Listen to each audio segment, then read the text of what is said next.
See, I have set before you today life and prosperity, death and destruction. For I command you today to love the Lord your God, to walk in obedience to him, and to keep his commandments.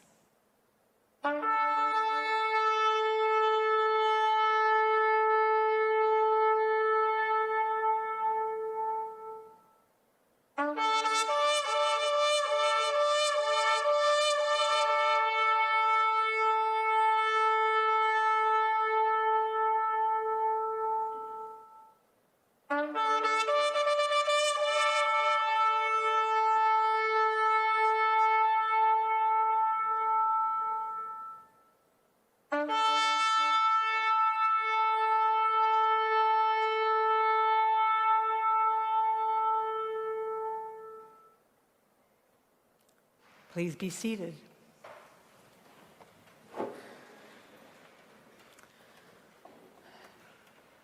From antiquity, faithful Jews are called to their sacred observances by the sound of such a shofar.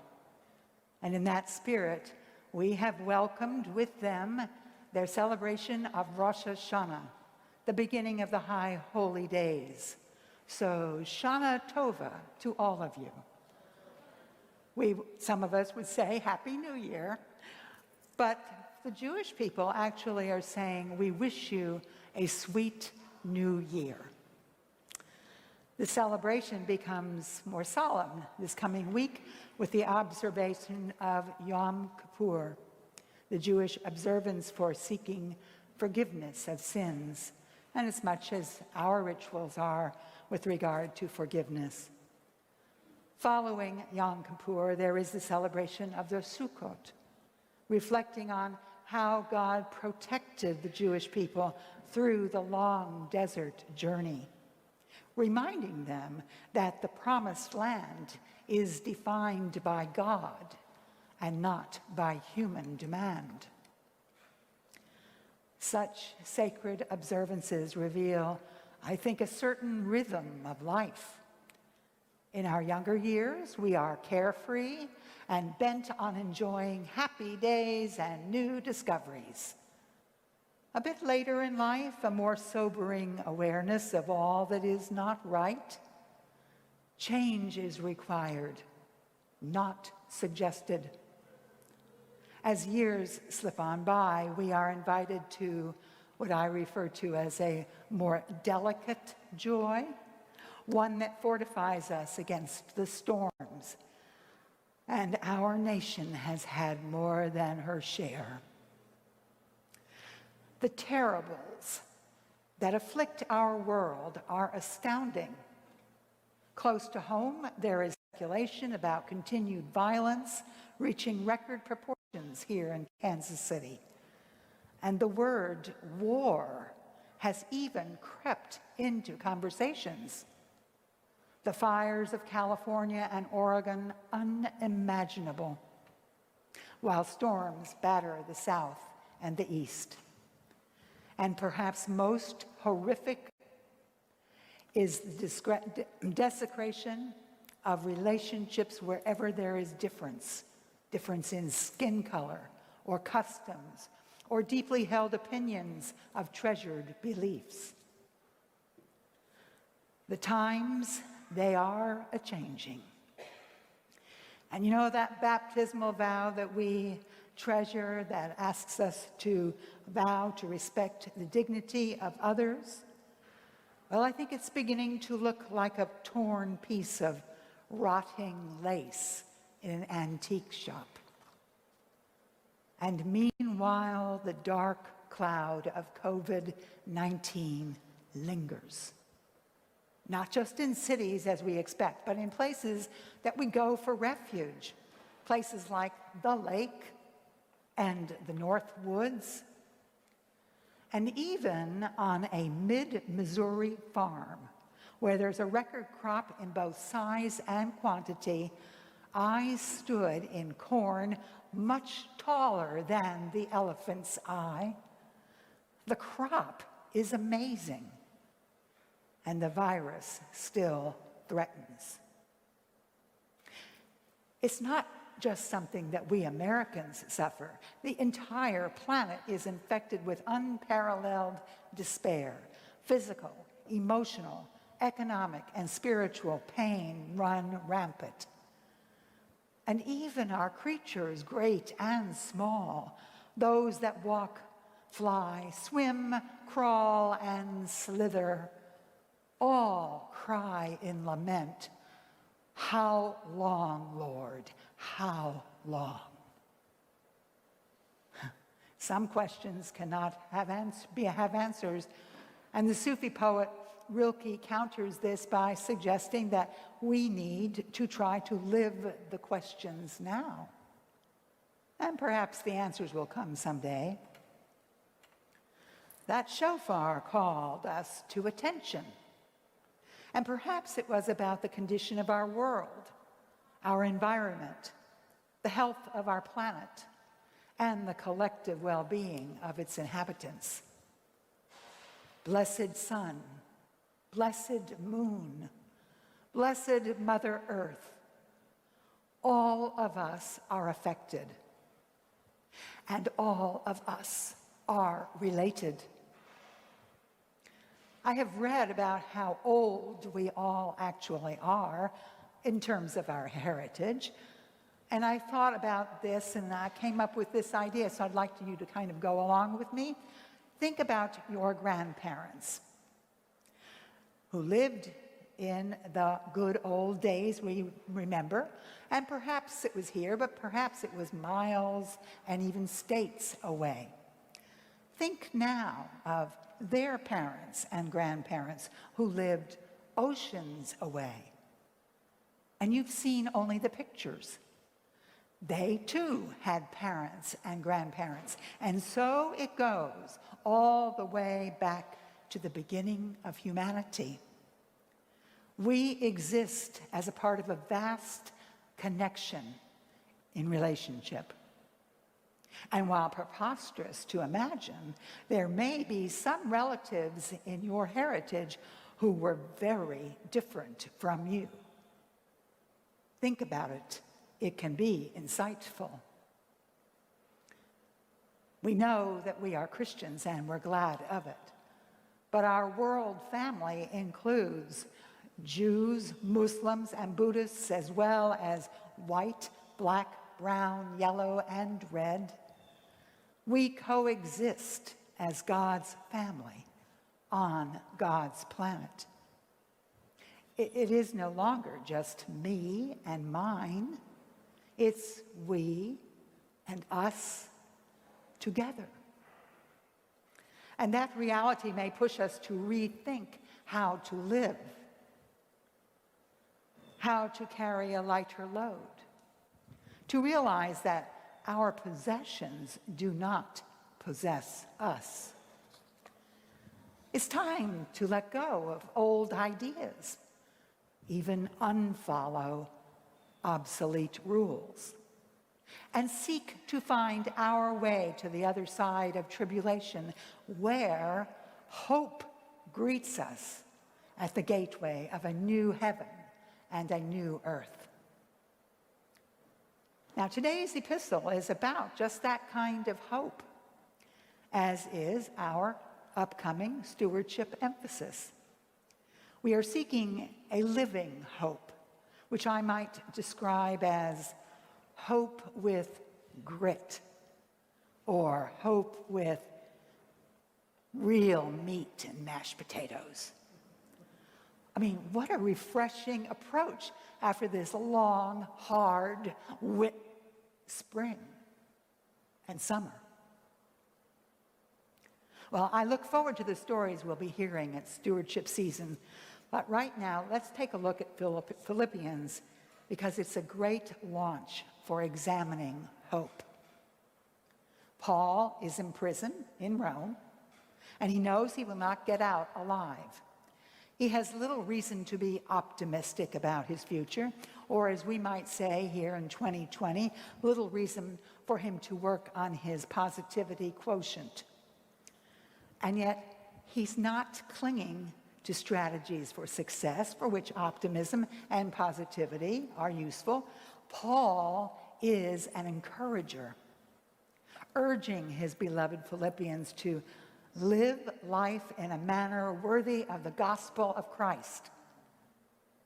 And that, my friends, is our signature given to us by Paul. Live life in a manner worthy of the gospel of Christ. Stand firm in one spirit. Strive side by side, and don't be tempted by fear that incites divisiveness. I mean, clearly, gospel living is not easy, but it does lead us to hope if we let it. So, what's next? I mean, we can't just continue to hang out at home forever, working our home job, our parent job, or our day job. Taking our temperature gets old, as does keeping our masks clean, all because we are waiting for the vaccine. Truth be told, we know a vaccine will not catapult us back into the good old ways. We also know that as Christ's own, we have a responsibility to hope. A hope that is alive and vibrant and unwilling to settle for saccharine survival techniques. And when we think about it, hope is practical. I mean, it keeps us from being negative and morbid. And as a well-known activist said, hope is a form of planning. Thank you, Gloria Steinem. And what's next? Well, first, we've got to even out some distinctions between winners and losers, rich and poor, insiders and outsiders, honored and shamed. And as today's gospel reminds us, there is no need to worry about who comes first and who comes last, because we already know that sometimes the last come first and the first come last. Next, embody the power we have already received from God, already received. And then let's take advantage of a few practices in which some of our own parishioners have excelled. I think right now of a person who walks every morning, no matter the pandemic, no matter her destination, she passes a particular tree because her visit there is expected. As she approaches, there's excitement in the air and wild chatter as if her hosts are trying to decide who's going to tell her all the news. Language could be an issue, but that doesn't seem to stop them. They are waving winged greetings as she draws close for the daily visit. And they talk, somehow understanding each other. You know, scientists have documented that wild birds and humans can communicate. And our friend understands that relationships are made by paying attention, taking time, and listening. So she does just that. A theologian describes such engagement with people as godding. I feel like I should lift up my mask so that you could hear what I was saying. Godding. I say, if birds do this, we can too. There are times we must cross a shaky bridge to another shore. Times when a trusted relationship has gone awry. When we are denied respect by a colleague, or worse, betrayed by a loved one. And just as worse, dismissed because of who our daddy was, or who we are now or what we believe. It's fairly easy to know the right thing to do, and we have parishioners who know the drill. But be forewarned, it's painful to cross that bridge with no guarantee of receptivity, no guarantee, and someone who might even ignore you. But living hope requires of us enough truth to put on a coat of courage, let the hurt slide off our slick shoulders, and entrust the answer to God. In the meantime, I recommend ice cream. It goes well with tears. And did you know there is an ice cream shop in this country called Hope Creamery? It's in Providence, Rhode Island, if you happen to drop by. One more key to nurturing a living hope before I leave it to your creative spirits. And I'm speaking about gratitude. There are books, there are online courses and support groups, but I want to just share what one of us does every night. She takes inventory of the day's receipts. And I'm not speaking of finance or achievement, nor about a fun day shopping. She gets down to minutia, perhaps about the way a flower stood up boldly against a brisk wind, or the way her cat patted her on the shoulder when she was sad. Her daily gratitude list is so long and so full of delight.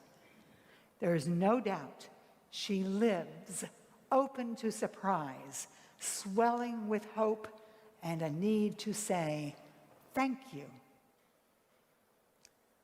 I know many of you are familiar with Julian of Norwich, who lived in England during the Middle Ages and who gave us those life-giving words we often hear and use to comfort another. All shall be well, and all shall be well, and all manner of things shall be well. Julian became terribly ill, suffering unspeakable pain, and Christ came to her in her agony in what she calls a showing. Near death, the Lord began to speak those memorable words. Julian was cured and lived another 30 years, so it's easy to use that quote as a quick blessing to someone suffering. And frankly, I began to wonder if that was cheap grace, because we know death happens to us all.